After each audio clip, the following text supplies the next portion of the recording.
The Galactic Tyrants had reigned supreme across the stars for centuries, unchallenged by any species in the galaxy.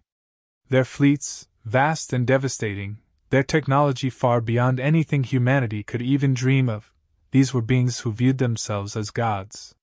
They had crushed rebellions before, extinguished whole civilizations, and enslaved races with ease. Power was their currency, and they used it without hesitation. Until one day, a species from a distant, blue and green planet, Earth, dared to send emissaries into their domain. And with it, the Galactic Tyrants' comfortable existence was shaken. At first, they dismissed humanity as a nuisance. A primitive race that had recently discovered space travel but still lagged behind in nearly every aspect of galactic civilization. The Tyrants thought they could toy with the humans, impose trials on them, and show the universe how pitiful this upstart species truly was. The idea was simple: humiliate them, break their spirit, and demonstrate once again that no one could stand against the might of the Galactic Tyrants. The leader of the Tyrants, the Ravakari, were the most ancient and most powerful of the species. Tall, with eyes that glowed like molten lava, and minds sharp enough to slice through any intellectual opposition, they ruled with a vision of total control. Their decision to test humanity was not one of curiosity, but one of arrogance. If humans had any worth, it would only be to amuse the Tyrants before they were crushed under the heel of superior power. The challenge came swiftly, delivered as an ultimatum. Earth had to send representatives, a few individuals chosen from the many, into a series of trials meant to test their abilities in every conceivable aspect: strength, intellect, strategy, and resilience. Each test was designed with one purpose in mind: to make humanity break. To show the galaxy that, in the grand scheme of things, humans were insignificant, their technological prowess a mere flicker compared to the mighty power of the Tyrants. There was no escape. Humans had no choice but to accept. They could choose to defy the Tyrants, but that would bring immediate destruction. It was a test, yes, but also a warning. A cosmic proving ground where only the strongest would survive. Earth's leaders debated, but in the end, they agreed to send their best and brightest. The volunteers came from all walks of life: scientists, soldiers, engineers, and civilians, each with unique talents that could contribute to the survival of their species. The Tyrants had no concept of failure in their vast empire. They had never been challenged by anyone, let alone a species so young, so unrefined in their eyes. It was impossible for them to believe that humans could withstand even the first trial. The Ravakari leader laughed when the challenge was announced. "This will be their last journey," he declared, his voice like thunder. "Let them learn their place in the galaxy." But the humans didn't see it that way. They saw it as a chance to prove their worth. A chance to show the galaxy that despite being young and relatively unrefined, humanity had something that the Tyrants didn't. A fire that burned deep within them, an unyielding will to survive. They knew that the odds were against them.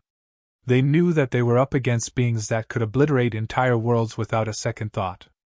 But they also knew something else: they would never go down without a fight. The first trials would be physical in nature, designed to break the humans' bodies and spirits.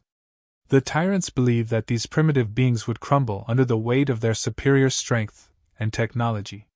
Humanity's representatives were transported to a desolate battlefield, where they were set against creatures far stronger than themselves, beasts engineered for combat, genetically altered to be the perfect killing machines. There was no reason to believe the humans stood a chance. The Ravakari watched from afar, expecting to witness the fall of Earth's finest. The humans were given no advanced weapons or support, just their basic training and courage. They were to face the creatures in hand-to-hand combat, with only their wits to survive. The Tyrants didn't even need to intervene. They believed it would be over before the humans could even land a blow. But as the battle commenced, something unexpected began to unfold. The humans fought with an intensity that took the Tyrants by surprise. They were not as strong as the beasts they faced, but they were quick, resourceful, and above all, relentless. Humans worked together, using tactics that defied the logic of the Tyrants' military minds. They used the terrain to their advantage, creating traps, manipulating their environment, and outwitting their opponents at every turn. The beasts, though powerful, were not prepared for the ingenuity of their human adversaries. When the trial ended, the tyrants were in disbelief. The humans hadn't just survived, they had triumphed. Their creatures were defeated, outmaneuvered by a species they had underestimated. It was an unexpected victory, one that would mark the beginning of a shift in the way the tyrants viewed humanity. They had never encountered a species so unpredictable, so capable of turning the tables despite overwhelming odds. This victory was a spark, a flicker of defiance against the tyrant's eternal reign. The Ravakari watched, not with anger, but with something else, a flicker of respect. The humans had passed the first trial, and they had done so in a way that no one had anticipated. But this was only the beginning. The tyrants were not so easily defeated. The next trials would be even more difficult, designed to push humanity to its breaking point. The first victory had been hard-fought, but it was only a taste of what was to come. And the Ravakari were certain of one thing: they would break humanity, just as they had done to every other species that had dared to challenge them. They would crush the human spirit, shatter their resolve, and remind them that the galaxy was not theirs to conquer. But the humans, even now, had no intention of backing down. They had proven something that the tyrants hadn't counted on. The fire within humanity's heart was not so easily extinguished. And this fire would burn through every trial they faced, no matter how impossible the odds. The tyrants had made a mistake. And they would soon learn just how dangerous a mistake it was to underestimate humanity. The second trial began almost immediately after the first, and the tyrants, though stunned by the humans' resilience, were quick to regain their arrogance. They had underestimated humanity once, but they were confident that no species could endure the series of trials they had designed. The Ravakari were ruthless strategists, and they believed they knew everything there was to know about warfare and tactics. They had engineered every challenge to be a perfect test of strength, intellect, and resolve. And this trial would push humanity beyond its limits. Humanity's second test was a mental one, an elaborate labyrinth filled with puzzles, traps, and strange alien technology. It was designed to crush the human mind. There were no obvious paths forward, no clear solutions, only constant, baffling challenges that required not just intelligence but an understanding of advanced alien technologies that the humans had never encountered. The labyrinth was a machine in itself, one that responded to every action with calculated consequences, and it was meant to break the will of anyone who entered. The tyrants watched as the human representatives stepped into the maze, confident that no human would be able to outthink their design. The humans, however, had something the tyrants didn't account for: creativity. When faced with an impossible situation, humanity found ways to adapt. They didn't rely on brute force or advanced alien technology, but rather on their ability to think outside the box. Each challenge in the labyrinth seemed insurmountable, but the humans didn't falter. They recognized patterns in the chaos, used logic where there seemed to be none, and broke down the technology around them with nothing but trial and error. In a way, they were playing the game on their terms, not following the predetermined path laid out by the tyrants. It was a battle of wits, and humanity was winning. The Ravakari, who had believed this test would be the end of the humans, watched as the first human representatives solved the first puzzle, a mechanism that had confounded the tyrants' best minds for centuries. The solution was simple, even elegant, and it was the first time the tyrants were forced to acknowledge something they had never anticipated. The humans had more than just determination. They had the ability to adapt, to learn, and to exploit weaknesses in systems far more advanced than their own. But it wasn't just the technology that was confounding. The labyrinth was also psychological. There were no clear allies in the maze, only strange, disorienting forces that tested every human's capacity for isolation and fear. They faced endless corridors, mirages of false exits, and unexplainable shifts in gravity. Some of the humans were forced to confront their deepest fears, memories of loved ones lost, moments of past failures, and the terrifying knowledge that they were completely alone, far from home, in a place where no one could help them. It was here that the true strength of humanity began to shine. The human mind, though fragile in many ways, was also fiercely determined. Where the tyrants saw vulnerability, the humans saw strength. The more the maze pressed them, the more they fought back. Every test became not just a challenge to their intellect but a personal battle to keep their sanity intact. Some humans faltered, yes, but many others rallied, refusing to succumb to the psychological pressure. It wasn't just survival anymore. It was a matter of pride, of proving that no matter how impossible the odds, humanity would never yield. And it wasn't just individual brilliance that kept the humans going. The trials were designed to isolate them, to fracture their unity. But each time they were split up, they found ways to reconnect. Whether through crude, makeshift communication systems or clever use of the labyrinth's traps, the humans showed a remarkable ability to come together when they needed it most. The trials weren't just about solving puzzles. They were about survival, about holding on to each other when the universe seemed intent on tearing them apart. The tyrants had expected this trial to be the end. They had expected to watch as humanity crumbled under the weight of their own minds, but instead, they watched as the humans adapted, as they fought to overcome not just the maze but the limits of their own psyches. Each victory, no matter how small, was a victory over the tyrant's arrogance, and every human who emerged from the labyrinth did so not just alive, but more resolute than before. And still, the Ravakari did not fully understand what was happening. They could not fathom why humanity was different, why they refused to break. To them, strength was defined by technology and power, by crushing others with superior might. But the humans were showing them something else. They were proving that true strength was not always about force. It was about perseverance, creativity, and the refusal to accept defeat when the odds were stacked against you. In the end, when the last human representative finally solved the final puzzle, the tyrants were left stunned. They had thought they knew everything about victory, about what it took to break an opponent, but they had never encountered anything like this. The humans had passed the second trial, and they had done so with a defiance that was becoming harder and harder to ignore. The Ravakari realized, with a sinking feeling, that they had underestimated humanity once more. This was no longer just about trials, it was about something much deeper. It was about a species that refused to back down, no matter the challenge. It was about a people who believed in something more than survival. They believed in each other.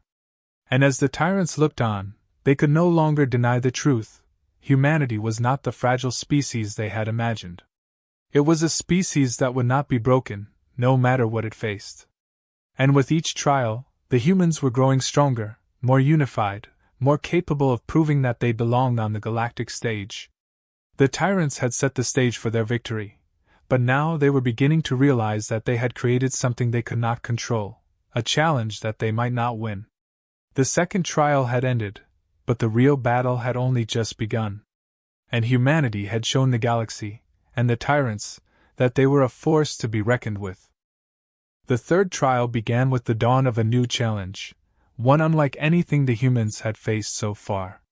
It wasn't a test of intellect, strength, or endurance, it was a trial of pure will. The tyrants, feeling the sting of humanity's previous victories, believed this final test would be the one that crushed any lingering hope the humans had of winning their challenge. This was no longer about proving that humanity could solve puzzles or endure hardship. This was about breaking them. The trial was simple in its concept, but devastating in its execution. The humans were placed in command of a small fleet of old, barely functional ships, each one mismatched and underpowered, and told that their goal was to survive for 72 hours. The odds were insurmountable.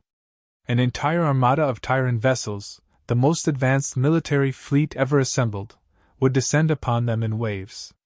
The humans would be outgunned, outclassed, and outnumbered. It was a galactic war game, but the humans weren't playing by the rules. Their opponents were going to make sure of that. Humanity was facing an impossible situation, and the tyrants were eager to watch them fail. For the first time, the odds were stacked not just against the humans, but against their very existence. The clock was ticking, and the humans had no allies. They were alone in a vast, hostile universe. And yet, as the first enemy ships appeared on the horizon, something unexpected happened. The humans didn't panic. They didn't crumble under the pressure.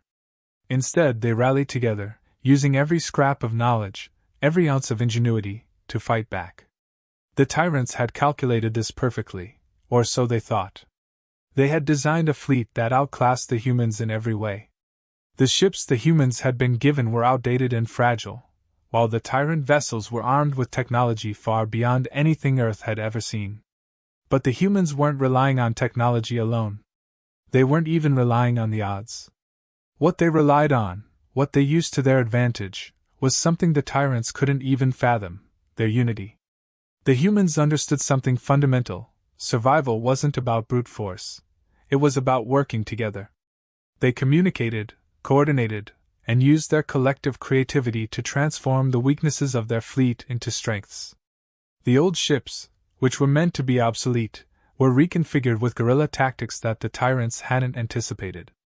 The humans used their limited resources to create traps, feints, and decoys, drawing the tyrant fleet into situations where their technological advantage meant nothing.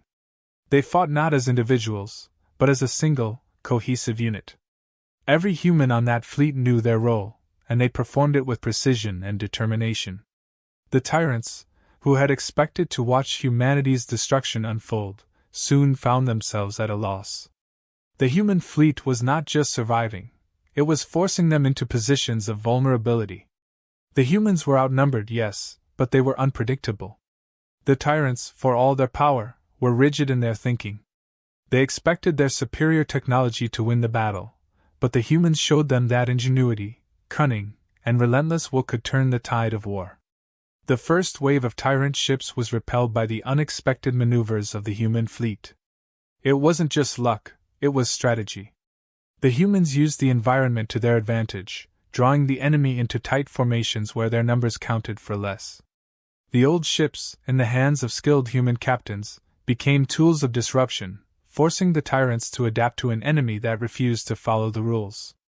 The tyrants, who had spent centuries perfecting their technology, were now facing an enemy that didn't care about their superiority. The humans fought with everything they had, using terrain, creating false signals, deploying drones to confuse the enemy, while the tyrants struggled to adapt. The tyrants had thought that their fleet would crush the humans within hours, but by the time the first wave was over, they were stunned. The human fleet had suffered losses, of course, but it had also inflicted damage on the tyrant ships that should have been impossible. The humans didn't fight like soldiers.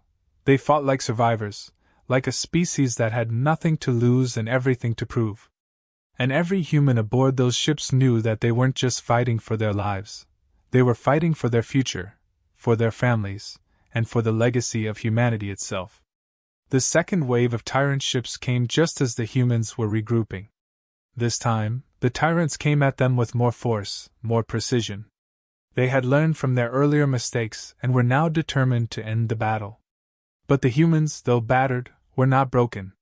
They had not only survived, they had found new ways to outsmart the enemy. The humans used psychological warfare, broadcasting false messages of reinforcements, creating the illusion of a much larger fleet. The tyrants, believing they were facing an army much larger than they had anticipated, hesitated, just long enough for the humans to strike. It was in this moment, as the second wave faltered, that the true brilliance of humanity shone through. The tyrants, who prided themselves on their ability to crush any opponent, now found themselves second-guessing their own strategies. The humans had forced them into a position of uncertainty, a place where even the most advanced fleets could be outmaneuvered. The tyrants were powerful, but they lacked the one thing the humans had, the ability to think outside the box. And as the seconds ticked away and the human fleet continued to hold its ground, the tyrants realized they were facing an opponent unlike any they had ever encountered. The final hours of the trial were marked by an increasing sense of desperation among the tyrants. Their fleets were being chipped away, slowly but surely, as the humans adapted and exploited every weakness they could find. By the time the 72 hours were up, the tyrants had not only failed to crush humanity, they had witnessed the impossible. The human fleet had not only survived, it had thrived. And as the battle came to an end, the humans stood victorious, battered but unbroken. They had proved, beyond a shadow of a doubt, that their strength wasn't in their technology, their numbers, or their firepower. It was in their resilience, their unity, and their refusal to be defeated. The tyrants were left stunned, unable to comprehend what had just happened. They had expected to break the humans. Instead, they had been forced to witness a new kind of strength, one that didn't rely on power, but on the will to survive and the determination to never give up. And in the aftermath of the trial, the tyrants were forced to accept a hard truth: humanity was no longer the underdog. They were a force to be reckoned with. And if the tyrants were going to hold on to their dominion over the galaxy, they would have to face the full, unyielding force of humanity's resolve. The aftermath of the final trial was nothing short of seismic. The Galactic Tyrants, who had once believed themselves invincible, found their worldview shattered by a mere handful of humans. The victory was not just a tactical win, it was a paradigm shift. The humans had not only survived the impossible, they had made the tyrants question the very foundation of their empire. In the war room, the tyrants convened, the atmosphere thick with disbelief and frustration. Their commanders were silent, unable to reconcile their defeat. They had thrown everything at the humans: superior fleets, advanced technology, centuries of military experience, and still, humanity had prevailed. What was supposed to be a final blow to Earth's standing had instead forged their place in the galaxy's hierarchy. The human spirit, resourcefulness, and unity had defied all expectations, and now, the tyrants were at a crossroads. For the first time, the tyrants were forced to confront a reality they hadn't considered. The humans were not just resilient, they were unpredictable. They had turned the tables on the tyrants not through brute force, but through their ingenuity and unwavering determination.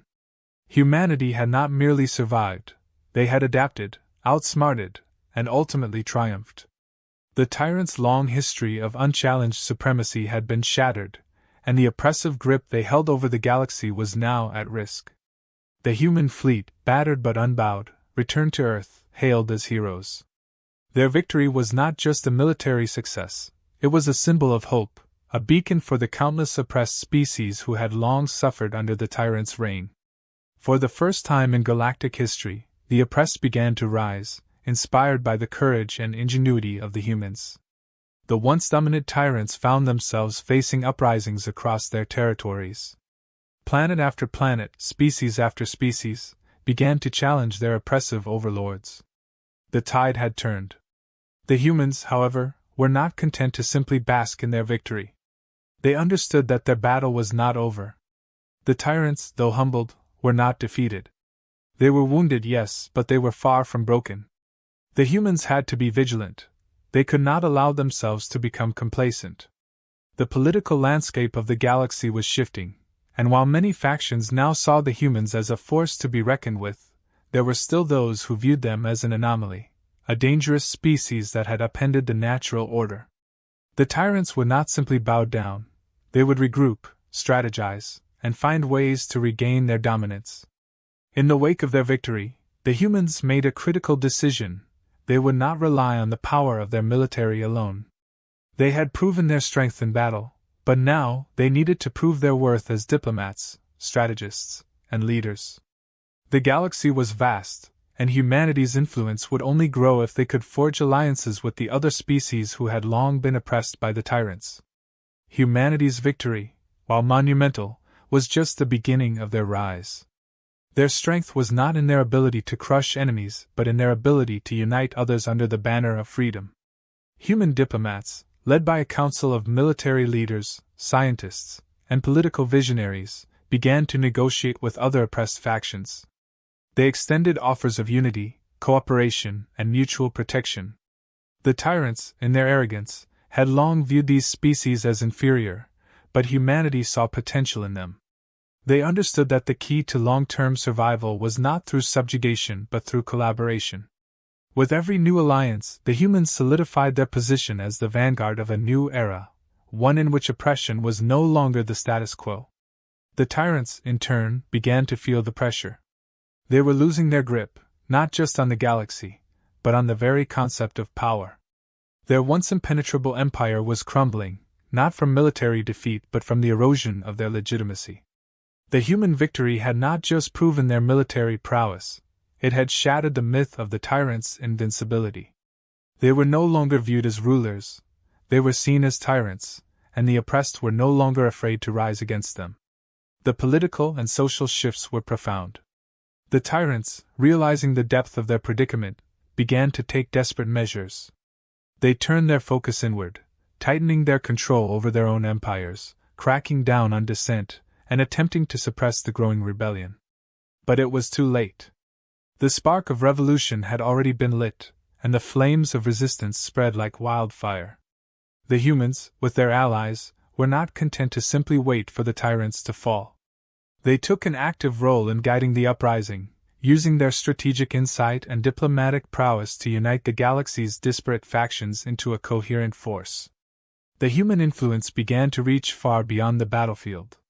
They established a new kind of order, one based not on fear and subjugation, but on mutual respect, freedom, and cooperation. With each new victory, the human-led coalition grew stronger, pushing the tyrants further back into the corners of their once mighty empire. The tyrants, who had once believed they were the masters of the galaxy, were now the hunted, scrambling to maintain control as their empire unraveled around them. And then, in a final, decisive move, humanity took their stand. With their new alliances, the humans launched a campaign that would shake the foundations of the galaxy. They began to systematically dismantle the tyrants' strongholds, striking at the heart of their empire with surgical precision. The tyrants, unable to rally their forces, were cornered, forced to face a unified front that they could no longer ignore. The final battle was not fought with firepower alone, it was fought with resolve, unity, and a refusal to back down. In the end, the Galactic Tyrants fell, not by the strength of their enemies but by their own arrogance. They had underestimated humanity, believing that their power and technology would be enough to subdue a species they saw as inferior. But the humans had proven that true strength lay not in weapons or technology, but in the heart and soul of a people united by a common purpose. The tyrant's empire crumbled, and the galaxy entered a new era, one where the voice of the oppressed was no longer silenced, and the light of freedom burned brighter than ever before. Humanity, once a mere curiosity to the galaxy, now stood as its most formidable force. Their victory, hard-earned and costly, was a testament to the power of unity, resilience, and the unyielding will to fight for what was right. The galaxy would never be the same again, and the tyrants had learned, too late, that underestimating humanity had been their greatest mistake.